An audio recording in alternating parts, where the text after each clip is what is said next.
Hey there, guys. This is Cole. Welcome back to another movie review.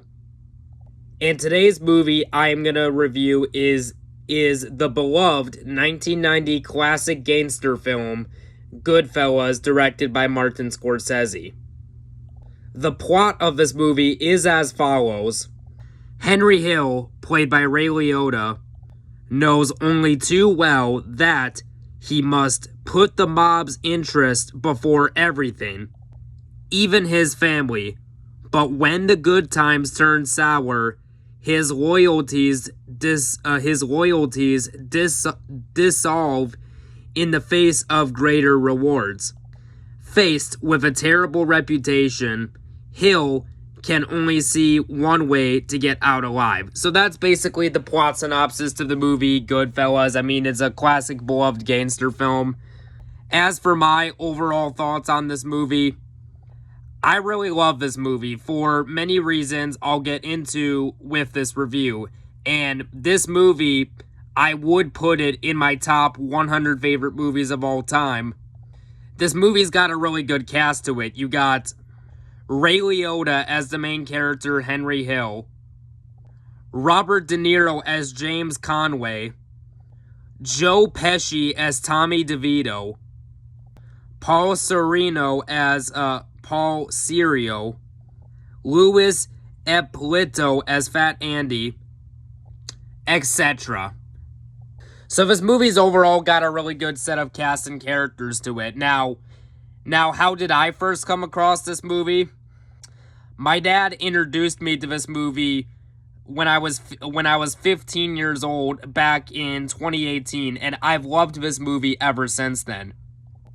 I've decided to review this movie because one of my favorite movie reviewers, Cody Leach, recently did a video on May 31st, 2025 called 31 on 31 Law and Disorder, where he ranked 31 crime movies about gangsters and corrupt cops together in one video, and this movie was included on that list.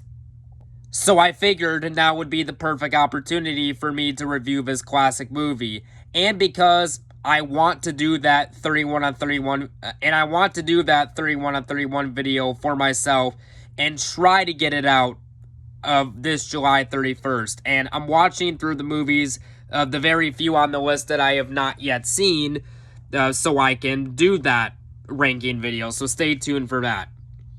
And this movie actually is based on a true story about a famous gangster named Henry Hill. And this is a movie based on a book called The Wise Guys, which I have not yet read, but I heard that this movie follows the book pretty well, but I heard that the book itself was based on a true story. But without further ado, let's get into my review of the classic movie Goodfellas. The movie starts off with a car being driven by Henry Hill, the main character, in New York, 1970. But he stops the car when James Conway, the character played by Robert De Niro, and Tommy DeVito, the character played by Joe Pesci, tell him to stop the car as they hear a body moving in their trunk. They open the trunk, they see a person is alive, and James, played by Robert De Niro, shoots the body. And then the main character, Henry Hill, he basically narrates this. As far back as I can remember, I've always wanted to be a gangster. The movie then cuts back to the past when Henry is younger and says, well, this is him narrating, but he basically says, to me, being a gangster was always better than being the president of the U.S. And by the way, this movie does take place in, at least at the beginning portion of this movie, because, like I said, the beginning of the movie starts in 1970, but we get to see Henry Hill's past, and at the moment in the movie, it takes place in East New York, Brooklyn in 1955. But anyways, Henry Hill narrates, even before I first wandered into the cab stand for an after-school job, I knew I wanted to be a part of them. It was there that I belonged. To me, it meant being something in a neighborhood that was full of nobodies. They weren't like nobody else. They did whatever they wanted. They double parked in front of a hydrant. Nobody ever gave them a ticket. In the summer, when they played cards at night, nobody called the cops, which is what Henry Hill says. Because, early on in the movie, there's a scene where the main character basically sees some characters playing cards who, basically the main characters of the movie, which we'll get to. But getting back to the review, what I really like about this movie is the 1950s aesthetic to it. I think Martin Scorsese captures that rather well with this movie, the way it's directed. And Martin Scorsese, I think Martin Scorsese is one of the best movie directors of all time. Martin Scorsese is an amazing director. He did this movie, Casino, which is rather good, The Departed, which is in my top 100 favorite movies of all time, along with this. He also did the 2013 movie, The Wolf of Wall Street, which I rather like that movie. Shutter Island with Leonardo DiCaprio, which I think is a very underrated movie. Just Martin Scorsese, he's one of the best directors of all time. But anyways, getting back to the review. The movie also works because all of the characters are engaging, especially the main character, Henry Hill, played by Ray Liotta. And then Henry Hill narrates that his mother is proud that he got a job across the street at the cab stab. Early on in the movie, Henry's dad basically asked Henry, "How was school today? Did you learn a lot?" Henry says, "Good, it was good, I learned a lot today." Then Henry Hill's dad says to him, "Care to explain to me this letter? It says you have not attended school in months." The dad then yells, "In months," and then basically the dad basically beats Henry. He basically beats Henry Hill with a belt, so he's basically beating his kid, and the mother's not too happy with it. But anyways, not Henry Hill, but anyways, when Henry's dad is hitting him with a belt, Henry's dad says, "You think you're so smart, you want to grow up and be a bum," and stuff like that. And then after that is when Henry Hill narrates, and Henry Hill says, "Every once in a while, I'd take a beating by my dad, but at that point, I didn't care anymore. The way I see it, everyone takes a beating sometimes." I like the part where, not too long after that, Paulie, who just so happens to be the boss of Henry Hill, Henry basically talks to Paulie, and he's like, "Look, Paulie, I can't do this. I got beat up. Look at me." But then Paulie is like, I'll take care of this for you." But then I like the part where Paulie and his partners, James, etc., beat up. I like the part where Paulie and his partners beat up the mailman, threatening to put him in the oven if he delivers another note to Henry's house. Like, that scene right there is I think that is a very well done, intense scene. Like, I like the part where the kid points to the mailman, and then they threaten to do that, and then they tell him, you listen to me. Don't do that or you go in the oven, or don't deliver to anyone. So, yeah, these guys are not playing around. Very early on in the movie, Henry Hill is doing mob crap, like dumping gasoline cans on cars, smashing windows and setting them on fire. And then a huge explosion happens when Henry runs away. Then Henry goes home in a fancy outfit and says to his mom, "Hey mom, what do you think? Look at my shoes, aren't they great?" And then I like the part where the mom says, "My God, you look like a gangster." And throughout the course of the movie, Henry sees some messed up stuff, like he sees a shot person covered in blood running to Paulie's building, but Paulie will not let the guy in the building to clean him up, which disappoints Henry. Not long after that, Henry narrates, it was when I first met Jimmy Conway. He couldn't have been more than 28, 29 at the time, but he was already a legend." James Conway, played by Robert De Niro, is a well-liked character by all his friends and the people in the bar. The movie then gives us the backstory of Jimmy, who is one of the most feared guys in the city, who went to jail when he was 11 and he was doing hits for mob bosses when he was 16 and he enjoyed stealing, basically.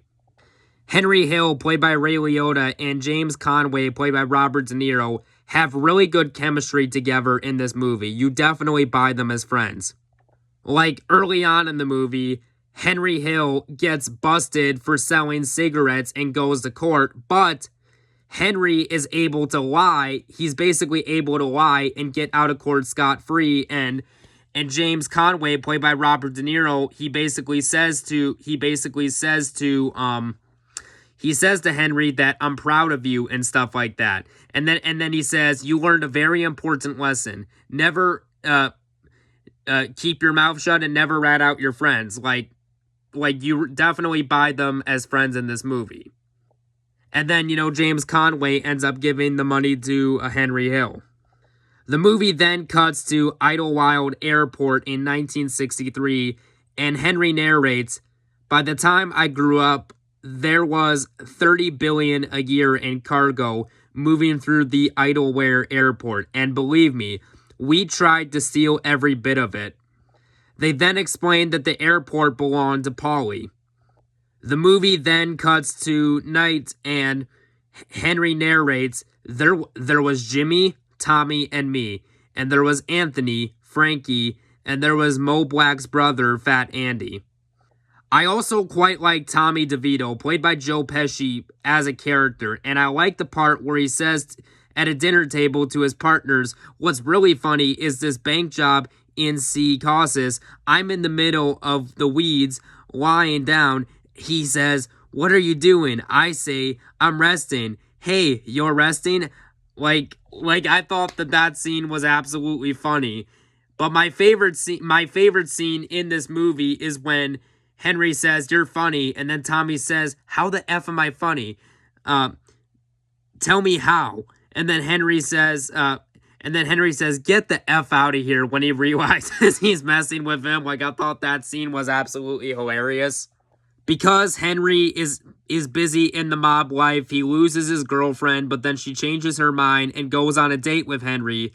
Henry marries his girlfriend, or his sister. Well, yeah, he marries his sister. But anyways, Henry shows up home late, and his sister says he's with his friends. And Henry's mom is mad and furious because, he hasn't called and stuff like that. And Henry's sister is concerned Henry may go to jail if he's caught, but Henry assures her it won't happen because he has stuff planned out. And the only reason the other guys were caught is because they weren't prepared and they didn't have stuff laid out. But yeah.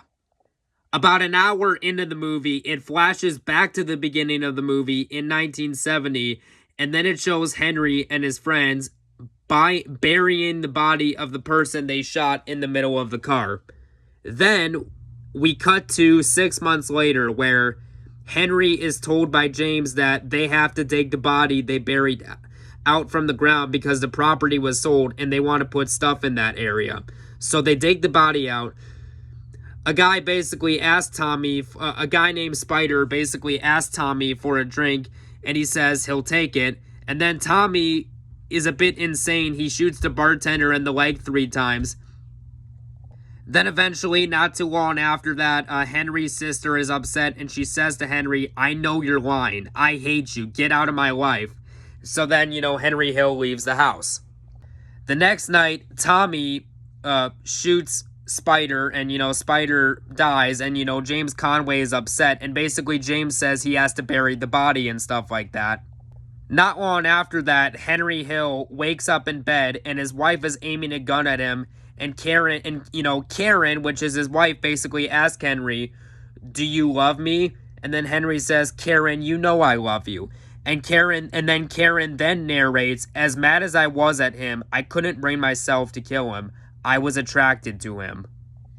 My favorite interrogation scene is when Henry and his friends plan to feed a guy to lions at a zoo since he hasn't paid them money, but they decide against it as he promises they'll get them the money.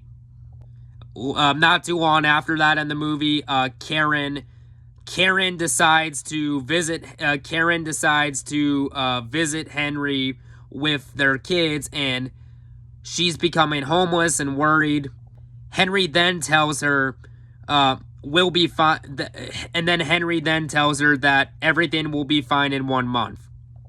Then 4 years later, Henry returns home to his family. Then he says to Karen, "Start looking for a new house. I got things lined up." Henry then brings his daughters to his uncle Polly's. And then, him and Polly have a conversation, and, Polly's a little strict. But not long after that in the movie, Henry Hill narrates, "It took me about a week of sneaking around before I could upload the Pittsburgh stuff. But when I did it, it was a real score. I started using Sandy's place to mix the stuff, and even with Sandy snorting more than she mixed, I could see this was already a good business. I made $12,000 my second week. I had a down payment on my house, and things were really rolling. All I had to do every once in a while was tell Sandy that I loved her. But it was perfect, I'm telling you. As long as I kept getting the stuff from Pittsburgh, I knew Polly would never find out." He's only in the movie very briefly, but I liked the character Stax, played by Samuel L. Jackson. And later on in the movie, Henry Hill, he shows up to Karen's house to spend Christmas with his family and stuff like that. And there will be spoilers for those who haven't seen this movie, but getting back to the review, Stax is then killed by Tommy. Henry is worried, but then Tommy and James tell Henry not to worry, and Henry has no idea Tommy killed Stax. Henry's mom is concerned that someone important to her may be in danger, and Henry says he's probably asleep and drunk somewhere. Then he says, "I'll drive you home and look for him." Henry then narrates, months later, the cops were finding the bodies all over. The cops found a dead body in a frozen meat freezer. Took them 2 days to unfreeze him for the autopsy. Not long after that, Tommy, the character played by Joe Pesci, is shot and killed by some bad guys. James finds out about this and is upset, and so is Henry Hill. And then Henry Hill narrates, "It was revenge for Billy Bats, and there was nothing we could do about it." And I like how with this movie, you think at first that, maybe Henry Hill's going to go on the journey with these guys, but no. I like how at the end of the movie, Henry is kicked out of Polly's crew and becomes an FBI informant, ratting out his former friends in exchange for protection of himself and his family. So yeah. At the end of the day, Goodfellas is a great movie. I recommend to anyone who hasn't seen it, and I'm obviously going to give this movie a perfect 10 out of 10. Now, I do have this movie on DVD. My room is not the best organized with the shelves, so I wasn't able to find it, but it's on HBO Max, but the movie leaves this June 30th, but I rewatched this movie last night, and yeah, still an amazing movie. And to be honest, until this review, it had been about 5 years since I last watched it, so it had been a while, but yeah, amazing movie. So that was my in-depth review of Goodfellas, and I'll see you guys later. Bye-bye.